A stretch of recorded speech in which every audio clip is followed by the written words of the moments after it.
Today's talk is live as if it was already so. And I want to start out by acknowledging you for however you got to live the way you are living now.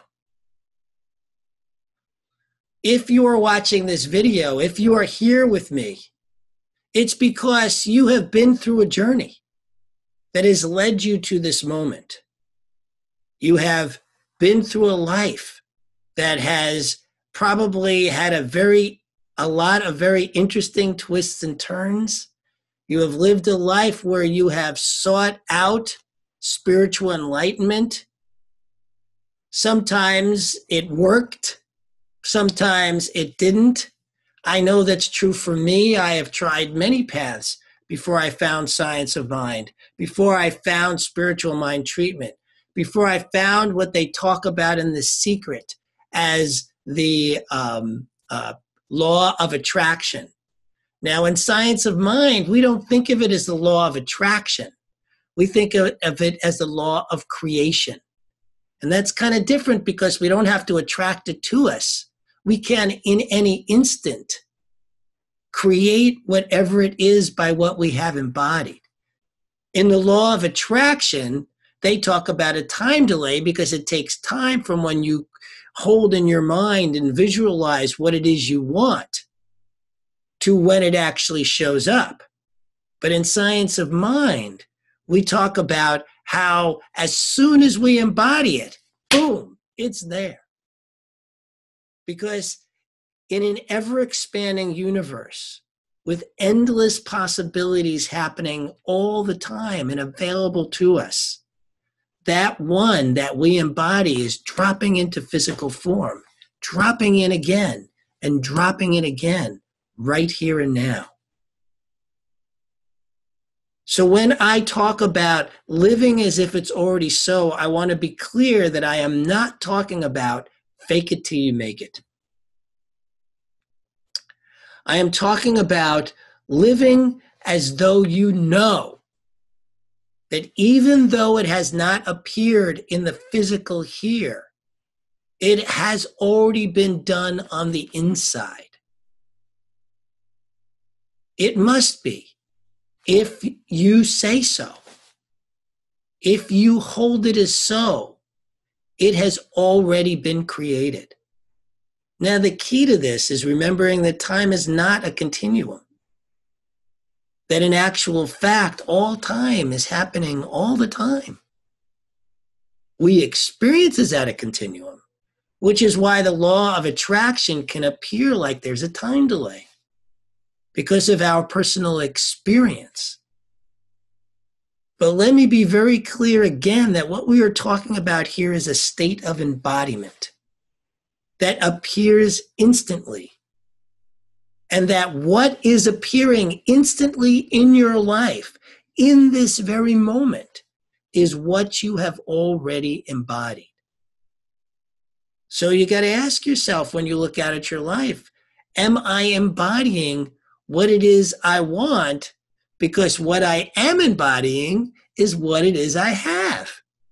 So if then you want to shift what it is you have, you must shift what it is you embody. And how do you do that?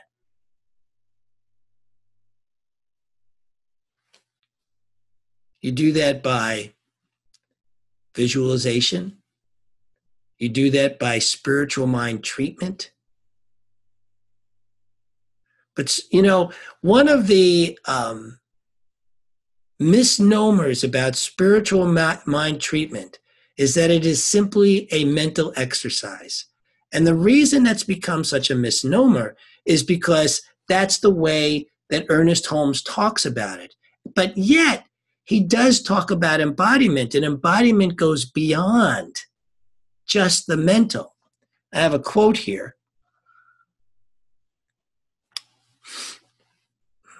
In treatment, we hold in our minds an exact picture of what it is we want to create and know, not hope, that this picture is already created.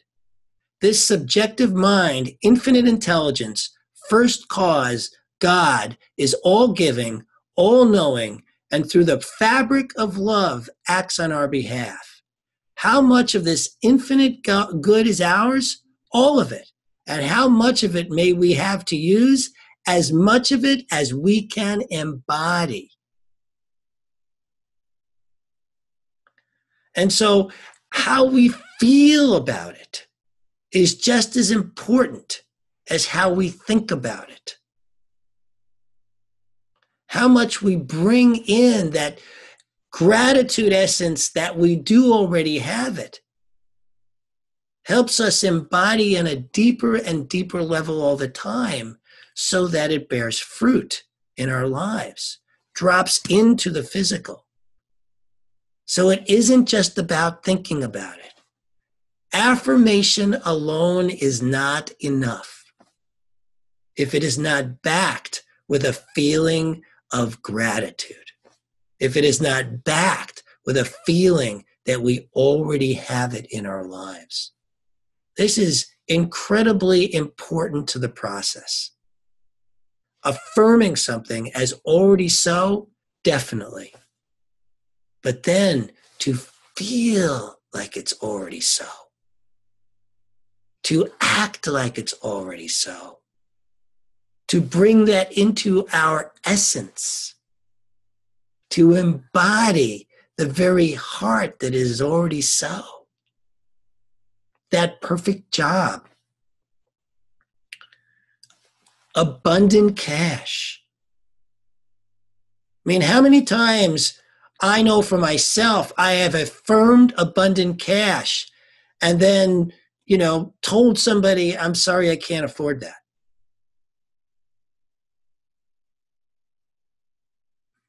As soon as I've done that, I am no longer in the sense of abundance, and I have actually countered what it is I wish to create. Because if I say I can't afford it, this universe will absolutely support me in not being able to afford it. Now, am I saying spend, just throw money out there all the time? I'm not saying that, but I'm saying how we feel about it. If we feel contracted, if we really do want something and we contract from having that for ourselves, we have not only told the universe that we don't have enough. We have told the universe that we are not enough. We have told the universe that we are unworthy. And if we tell the universe that we are unworthy, the law will answer back, yes, you are my beloved. If you want to be unworthy, you are unworthy. So how we feel about it is everything. Bringing in that depth of feeling. Back to Dr. Holmes. Every thought sets the fulfillment of its desire in motion in mind, and the mind sees the thing as already done. Now, he uses the word mind, but desire is not a thing of the mind. It is a thing of the emotion. It is a feeling. Desire is a feeling. And so I want to straighten out this confusion that it is not just of the mind. We must bring in the feeling. And so I have this film I want to make. And I'm realizing that to get this film done, I must have passion about it. I must drop into that place of it's already not just being done, but done passionately. And so I have actually been struggling with that because I haven't dropped into it yet. I had not dropped into it yet. I had been going here and there and thinking, well, maybe the film could be this. Maybe the film could be that. I had this quality in mind that I wanted to bring forth, which was the secret told us what the secret is. Now I wanted to make a film on how to get there. But how do you do that? And I came up, and Ash and I have been brainstorming and going through all these different ideas on how to do that. And, what will bring forth? And more importantly than that, what did we have passion about to bring forth about it? And what did we finally get to? Telling our story. telling our story about how we got here, how we got through these principles into the life that we now have, and how we're moving forward through it. I'm talking about our entire lives. Show the whole process. As this is how it's done, and this is how we did it. And as soon as I thought of that, it was just like, boom. I have a lot of passion around that. I could feel it. I could feel it already done. The difference between thinking about a project and feeling that project and knowing it's right and knowing it's done is incredible. And so if you have a dream in mind, don't just be thinking about it. Feel it. And if you can't feel it yet, keep working with it until you do, until it just drops into that place of, boom, that's it. That's it. That's what I'm after. That's what I'm here to do. That's what I'm here to create. And you know, it may take a week, a month, years. I'm turning 60 this year, and I feel like I'm finally hitting my strong point. I'm finally hitting my, that part where your life just goes woo. And and so it took to 60. So what? I'm just so glad I'm here. And it was worth every step of the journey. So I want to congratulate you for the steps of your journey, for what you have done in your life to get here, so that you can now step forward even more. The first step is have a dream. Believe in your dream. The second step is find the place in that dream that really fires you up, gives you that kind of passion that just gets you all goosebumpy. Like Mary Ellen likes to say, God bumpy.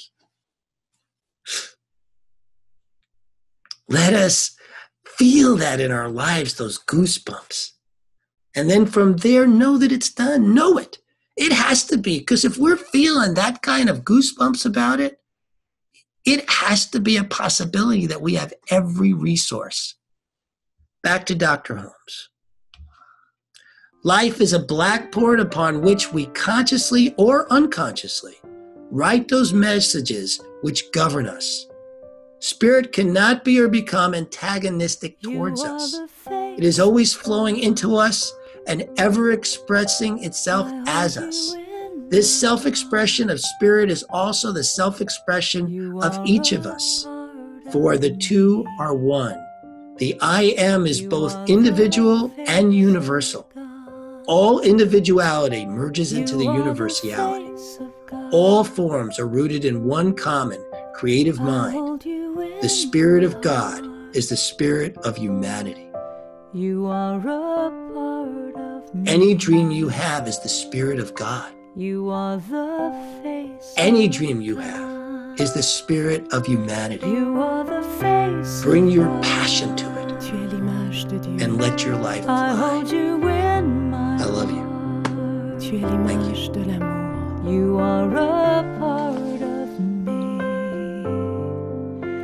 You are the face of God. You are the face of God. Tu sei la luce di Dio. I hold you in my heart. Tu sei il volto dell'amore. You are a part of me. You are the face of God. You are the face of God.